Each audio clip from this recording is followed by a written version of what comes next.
Bom dia, ou boa tarde, ou boa noite, dependendo da hora que vocês vão ver esse vídeo, amados irmãos em Cristo, irmãos que foram lavados e remidos pelo sangue de Jesus, pessoas de Deus. E aqueles que também ainda não conhecem o Senhor, eu me dirijo a você também para prestar atenção nesse vídeo, nesta aula, porque nós vamos falar sobre um rei, o rei Acabe, sobre o primeiro livro de Reis, capítulo 21 e 23. Ele foi um rei idólatra do tempo de Israel, quando Israel era uma nação dividida, Israel uma e Judá outra nação, e ele era um rei idólatra que fez algumas maldades, se arrependeu, depois foi errado outra vez e infelizmente não foi boa a história dele. Nós vamos aprender com ele e com um profeta Micaías, com Nabote, com o profeta Elias e com Josafá, o rei de Judá. Tá bom? Vamos lá? Senhor, meu Deus e meu Pai, em nome de Jesus, pedimos ao Senhor que venha o Teu Espírito Santo nessa hora, nos dar a aula da Tua Palavra, porque o Seu Espírito Santo, Senhor, é que é o nosso professor verdadeiro, Pai. Somos estudantes da Tua Palavra, que amamos a Tua Palavra. Portanto, por Tua misericórdia, nos concede a revelação da Tua Palavra, o entendimento da Tua Palavra, para que possamos pôr a Tua Palavra por obra, por prática, e que não sejamos somente ouvintes, que a gente aprenda a não fazer como os que erraram nesse episódio fizeram, mas aprendamos a fazer como os que fizeram certo, Pai. Em o nome de Jesus, que seja tudo para a glória do Teu santo nome, que o nome de Jesus cresça e a gente diminua, em o nome de Jesus. Amém. Então vamos ver primeiro livro de Reis, capítulo 21, né? O capítulo 21 aqui, deixa eu ver aqui. Opa. Capítulo 21, certo? E capítulo 22, que fala sobre Acabe, Nabote, Elias, Micaías e Josafá. O encontro final, eu estou lendo agora aqui, ó, esse pedaço aqui. O encontro final entre Elias e Acabe, na vinha de Nabote, a hipocrisia, a maldade de Jezabel, que não considerava as leis de Israel, ela não acreditava nas leis de Israel, ela não considerava, mas ela, nesse ponto aí, ela fingiu para poder obter o que ela queria. A morte do inocente Nabote, aqui, ó, olha lá no texto, a morte do inocente Nabote, né, com seus filhos, botão verde aqui, né, por apedrejamento, certo? E Elias repreende e sentencia Acabe, no último encontro com ele. Foi ali na vinha de Nabote, nessa vinha aqui de Nabote, a vinha de Nabote, que Elias teve o último encontro com Acabe. A sentença caindo sobre seu filho Omri, por causa que Acabe se arrependeu. Aí veio a sentença sobre seu filho Omri. Infelizmente, a sentença, porque ele teve má intenção de Acabe com Josafá, culminando na sua morte. Nabote, vamos ver agora capítulo 21 do primeiro livro de Reis. Eu vou botar aqui na Bíblia em áudio com Cid Moreira, que é muito bom, muito respeitado, Cid Moreira, um homem de Deus. E essa Bíblia em áudio, ele explica muito direitinho, é um audiodrama muito bom que fala sobre a palavra de Deus com perfeição, certo? Vamos ver se dá para ver.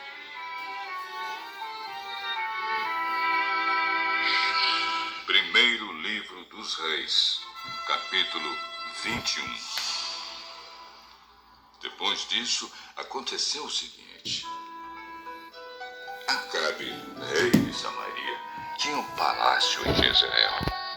Perto desse palácio havia uma plantação de uvas que pertencia a um homem chamado Nabote. Olha só, Nabote. E Acabe disse a Nabote: dê-me a sua plantação de uvas. Ela fica perto do meu palácio.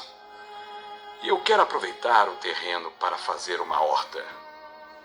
Em troca, eu lhe darei uma plantação de uvas melhor do que a sua.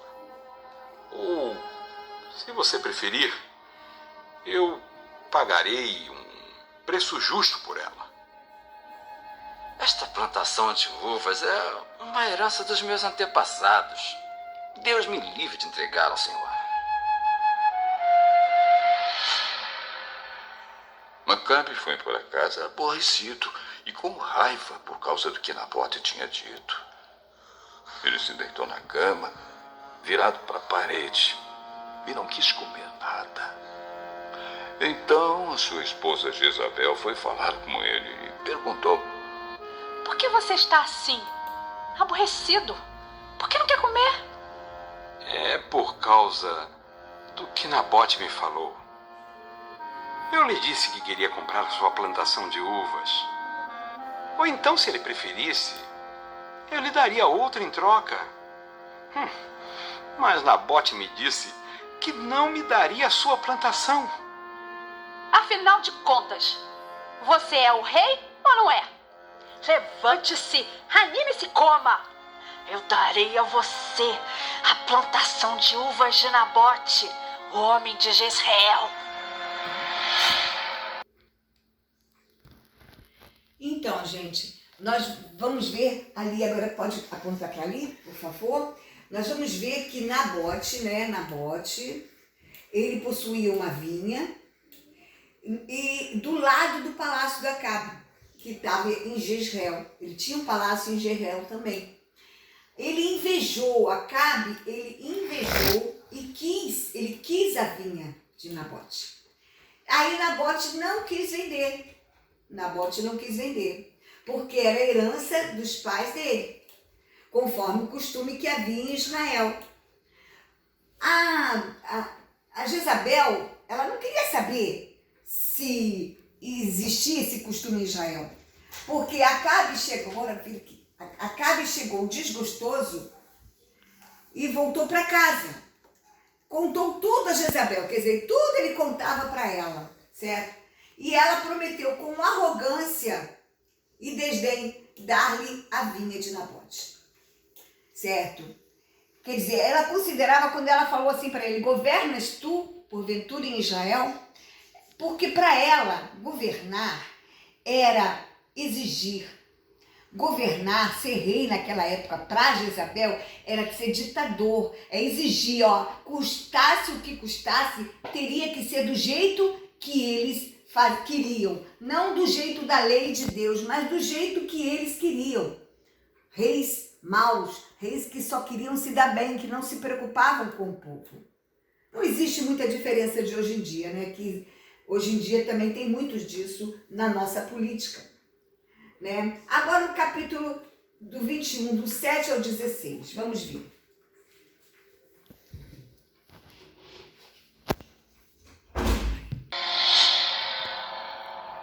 Então ele escreveu algumas cartas em nome de Acabe e carimbou-as com o anel sinete dele e as mandou para as autoridades e para os líderes de Jezreel. As cartas diziam o seguinte: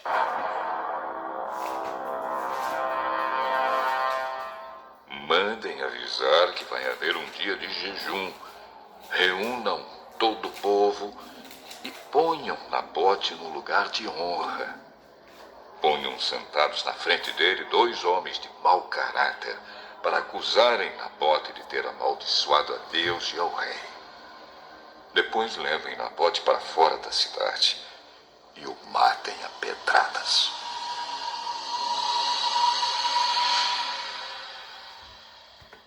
As autoridades e os líderes de Jezreel fizeram o que Jezabel havia ordenado. Eles mandaram avisar que ia haver um dia de jejum. Reuniram o povo e puseram Nabote no lugar de honra.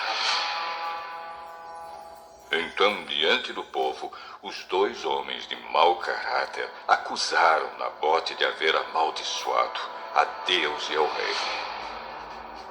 E assim ele foi levado para fora da cidade e morto a pedradas. Depois mandaram dizer a Jezabel: Nabote foi morto a pedradas. Logo que Jezabel recebeu o recado, disse a Acabe: Nabote morreu. Agora vá e tome posse da plantação de uvas que ele não quis vender a você. Então, para Jezabel, igual eu falei, governar, olha aí, é melhor do que tem.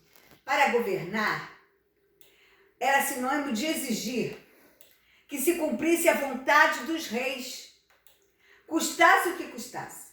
Ela escreveu cartas aos anciãos de Judá não, aqui gente, é de Israel, eu errei aqui, certo? Errei aqui, é de Israel, se passando por Acabe, ela se passou por Acabe, promulgando um jejum, quer dizer, né, mostrando que estava de acordo com as coisas de Deus, colocando Nabote em julgamento. Nabote aqui peraí, eu tô errando aqui, peraí, tô botando colocando Nabote em julgamento, certo?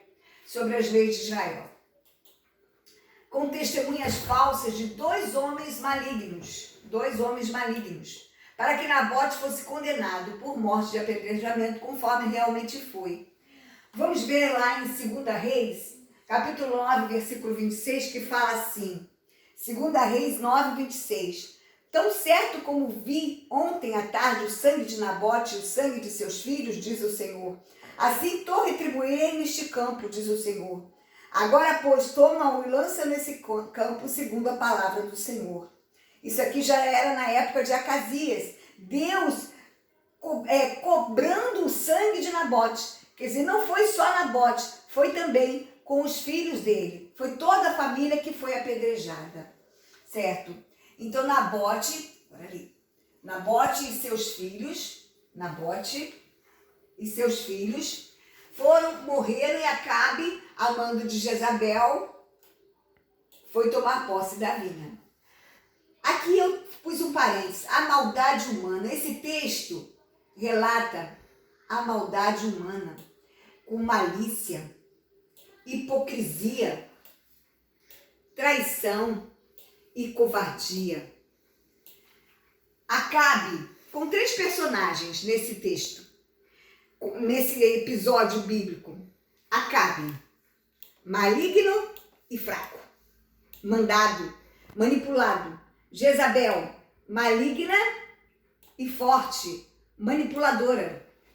Os anciãos, foi o 3º personagem, malignos, subservientes. O que quer dizer subservientes? Não se importavam com a lei de Deus, eles só queriam se dar bem. Não se importavam com a lei de Deus, eles só queriam se dar bem. Então, custasse o que custasse, ou tivesse de acordo com a lei de Deus ou não, o que eles queriam é obedecer ao rei para ter as suas conveniências satisfeitas. Que não sejamos assim. A gente tem que fazer o que tiver de acordo com a vontade de Deus. Embora até às vezes a gente tem que obedecer às autoridades. Quando essas autoridades autorizarem algo contrário à vontade de Deus para que façamos, não devemos fazer, certo? Contrário à vontade de Deus, contra as coisas do Senhor, não devemos fazer, porque o apóstolo Pedro falou para aqueles governos da época lá, antes importa agradar a Deus, ou outras versões falam, antes importa obedecer a Deus do que aos homens, certo? Vamos mudar agora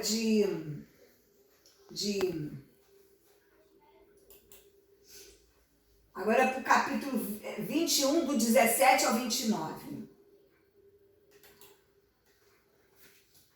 Logo que soube que Nabote... Vá e tome posse da plantação de uvas que ele não quis vender a você. Logo que soube que Nabote estava morto, Acabe foi até a plantação de uvas e tomou posse dela. Então o Senhor Deus disse a Elias, o profeta de Tisbé: vá falar com Acabe, rei de Israel, que mora na cidade de Samaria. Você o achará em Jezreel, na plantação de uvas de Nabote. Ele foi até lá para tomar posse dela. Diga a Acabe que eu, o Senhor, estou dizendo a ele: você mata o homem e ainda fica com a propriedade dele. Diga a Acabe que o que eu estou dizendo é isto: no mesmo lugar onde os cachorros lamberam o sangue de Nabote, eles lamberão o seu próprio sangue. Quando Acabe viu Elias, perguntou: Você já me achou, meu inimigo? Achei sim. Porque você se entregou completamente a fazer o que o Senhor Deus considera errado. Por isso, ele lhe diz: eu vou fazer com que a desgraça caia sobre você. Vou acabar com você. E vou me livrar de todos os homens da sua família, tanto os jovens como os velhos. Vou fazer com a sua família o mesmo que fiz com a família do rei Jeroboão, filho de Nebate, e com a família de Baasa, filho de Aías. Pois você levou o povo de Israel a pecar. E isso me provocou e me fez ficar irado. E quanto a Jezabel, o Senhor Deus diz que os cachorros comerão o seu corpo na cidade de Jezreel. Os parentes dela que morrerem na cidade serão comidos pelos cachorros. E os que morrerem no campo serão comidos pelos urubus. Não houve ninguém que tivesse se entregado tão completamente a fazer coisas erradas que não agradam ao Senhor como fez Acabe. E tudo ele fez por sugestão da sua esposa Jezabel.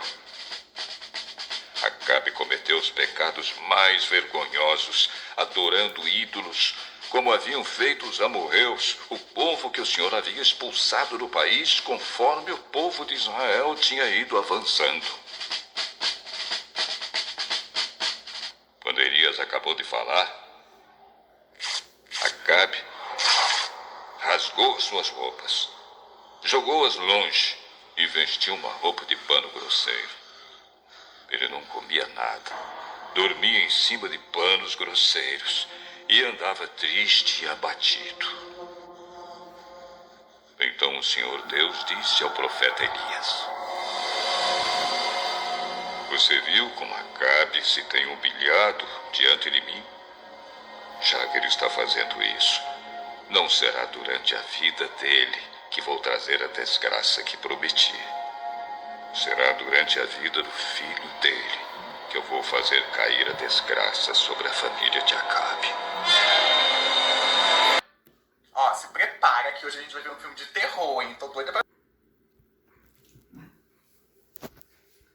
Então, amando do Senhor, ali, meu bem, ali, amando do Senhor, Elias foi falar com Acabe e o acusou de ter tomado a vinha de Nabote e o matado. E que Acabe iria pagar com a vida e os cães lamberiam o seu sangue. Acabe o chamou de inimigo. Assim que Acabe viu Elias, e Elias falou aquela sentença para Acabe, Elias falou: é você, meu inimigo. E é assim mesmo, que aqueles que estão no erro, aqueles que estão no pecado e têm um coração duro, não estão arrependidos, eles, quando são confrontados, eles chamam aquele que está repreendendo a ele de inimigo. Muitos até matam, ou então perseguem, ou então fazem mal àquele profeta que falou a verdade, Ou então pode não ser profeta, mas às vezes até um pai ou uma mãe que repreende um filho que está errado, o filho fica com raiva do pai e da mãe e até às vezes tenta fazer mal, ou então tenta fazer tudo diferente do que o pai e a mãe falou. Geralmente aquele que está no erro e não quer se arrepender, está com o coração duro, ele chama de inimigo aquele que está repreendendo. Mas na verdade aquele que está repreendendo é o verdadeiro amigo. Porque Deus falou na palavra dele que ele disciplina a quem ele ama. E todos aqueles que ele quer bem. Se você é filho de Deus, você vai ser repreendido por ele quando estiver errado. Aí, se você estiver sem disciplina de Deus, aí é que você está correndo perigo.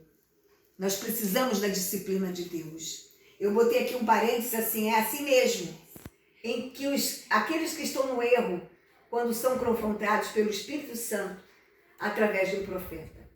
Acabe se vendeu a sua própria alma, o seu futuro e a sua vida, tendo sua consciência amortecida pelo engano da sua esposa Jezabel.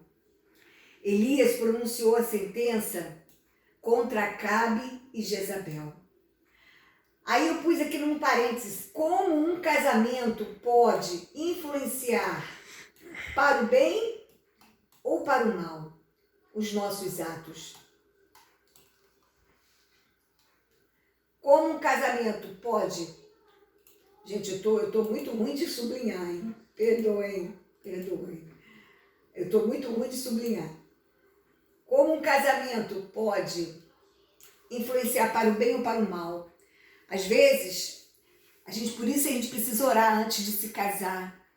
Geralmente a gente não ora antes de se casar, não pergunta ao Senhor. A gente casa e acabou. Gostou, teve uma atração física, se identificou com aquela pessoa, quer casar.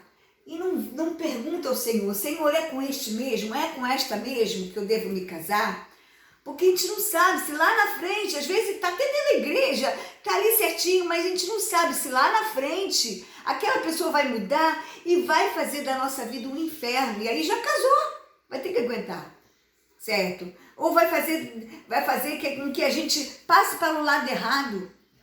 Porque é muito mais fácil seguir o lado errado do que seguir o lado certo. Jesus falou que a porta é estreita. Porque larga é a porta que conduz à perdição. E são muitos, ele não falou que são poucos. São muitos que acertam pela porta larga, porque é mais fácil. E Jesus falou que são poucos os que entram pela porta estreita, porque é estreita, e o caminho é mais estreito ainda e é difícil. Eu li uma frase uma vez, há muito tempo atrás, eu era nova convertida, numa blusa, né, que tem frases de Jesus, escrita assim: andar com Jesus no peito é fácil, o difícil é ter peito para andar com Jesus.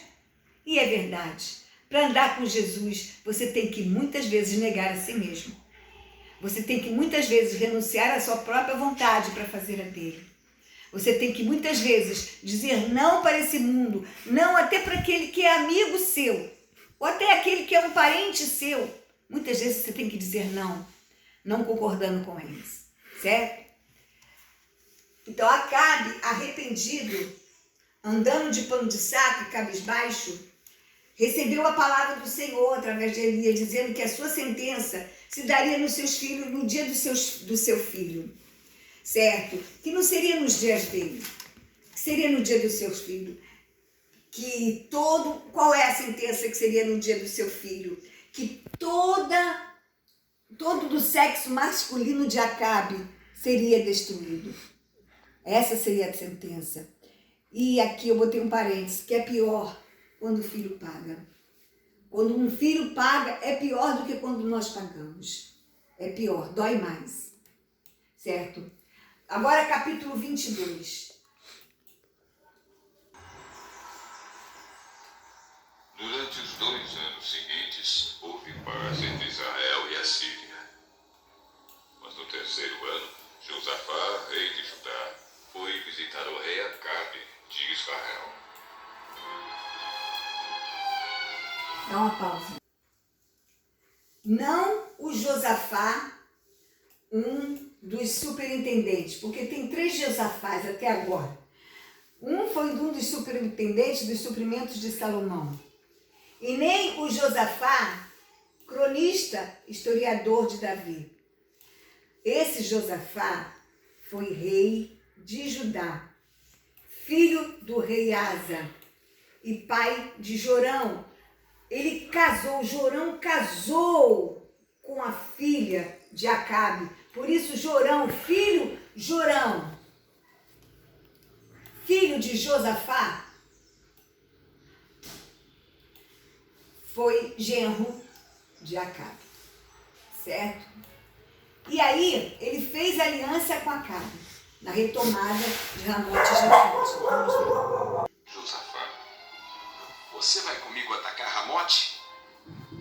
Quando você estiver pronto para a batalha, eu também estarei. E assim também os meus soldados e a minha cavalaria. Mas primeiro, vamos consultar a Deus, o Senhor. Aí Acabe mandou chamar os profetas, que eram os 4 séculos, e perguntou: Devo atacar a cidade de Ramote ou não? Ataque, pois Deus lhe dará a vitória. Mas Josafá perguntou: Não existe aqui mais nenhum profeta para nós consultarmos o Senhor por meio dele? Existe outro, que se chama Micaías, filho de Imla. Mas eu tenho ódio dele, porque nunca profetiza para mim o que é bom, mas só o que é ruim. Ah, não fale desse jeito. Gente, aqui eu fiz um parênteses. Que esse rei Josafá, ele sentou na roda dos escarnecedores, certo? Porque ele foi ajudar a quem estava nas trevas. Ramote de Gileade pertencia a Israel, porque os sírios tinham tomado de Israel. Ramote de Gileade ficava além do Jordão, uma das cidades de refúgio. Só que os sírios tomou. Mas não era a época, Deus não mandou Acabe pegar de volta Ramote de Gileade, porque aquilo tinha sido um juízo de Deus contra Israel. Deus não tinha dado ordens e Acabe quis e chamou Josafá para ajudá-lo.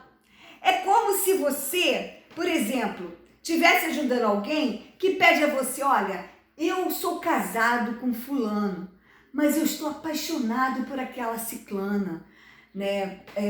Me ajuda a conquistar, me ajuda a separar do meu marido ou separar da minha esposa. Tipo assim, algo que é contra a vontade de Deus, e você ajudar a outra pessoa a fazer algo que é contra a vontade de Deus. Ou então, eu quero vender um produto. O produto não está bom, não está legal para o uso de uma outra pessoa, e eu peço ajuda a alguém para vender aquele produto, dizendo: olha, esse produto não está bom não, mas vamos vender, eu preciso vender esse produto assim mesmo, certo? Como quem diz, né? Não importa que a outra pessoa seja enganada que compra, contanto que eu vendo o produto. E se aquele que estiver ajudando o outro a vender está fazendo como Josafá, sentando na roda dos escarnecedores, está sendo conivente com aquele pecado. Foi o que Josafá fez, estava sendo conivente. Aí depois ele quis consultar a Deus. Vamos consultar a Deus para saber se a gente deve ir? Ele deveria ter consultado a Deus, se deveria ter se alistado, ter se avistado, ter se aliançado com Acabe. Isso sim é que ele deveria ter feito, certo?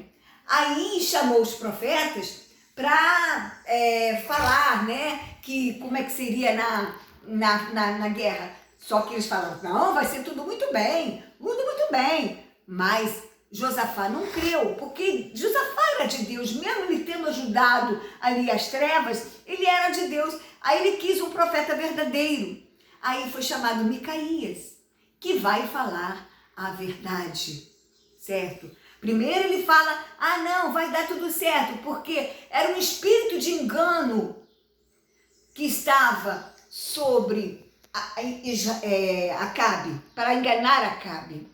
O espírito do engano estava enganando todos os profetas. E Deus já tinha mostrado isso a Micaías. E Micaías começou assim, não, você vai dar certo. Aí Acabe falou assim, não, você só, tá vendo? Você fala o que Deus falou mesmo. Quer dizer, ele mesmo sabia que não era bem aquilo que Deus queria. Aí Micaías então falou, não, você não vai se dar bem, não vai dar tudo certo e tudo vai se perder. Aí Acabe, não tá vendo? Eu não falei que ele só fala de mim aquilo que não presta, aquilo que vai dar errado? Quer dizer, uma hora ele quer uma coisa, porque lá dentro do fundo de Acabe ele sabia que ele estava errado, só que ele não queria aceitar, certo? E aí Micaías falou a verdade e conclusão, ele não creu, mandou prender Micaías. Tem um profeta chamado Zedequias, que era um falso profeta, que tinha profetizado que ia dar tudo certo, que Acabe ia vencer, e aí não deu mesmo, mas Zedequias falou, não, vai dar tudo certo. Aí quando Micaías falou que havia um espírito, que Deus mostrou para ele, que havia um espírito que estava enganando os profetas de Acabe, Zedequias deu uma bufetada em Micaías. Aí Micaías virou para Zedequias e falou assim, você vai ver que eu estou falando a verdade quando você estiver fugindo de câmara em câmara. Quando você estiver fugindo, você vai ver que eu estou falando a verdade. Se não aconteceu o que eu falei, o Espírito não falou por mim. Mas se vocês perderem a guerra, vocês vão ver que o Espírito Santo falou por mim. Vamos lá?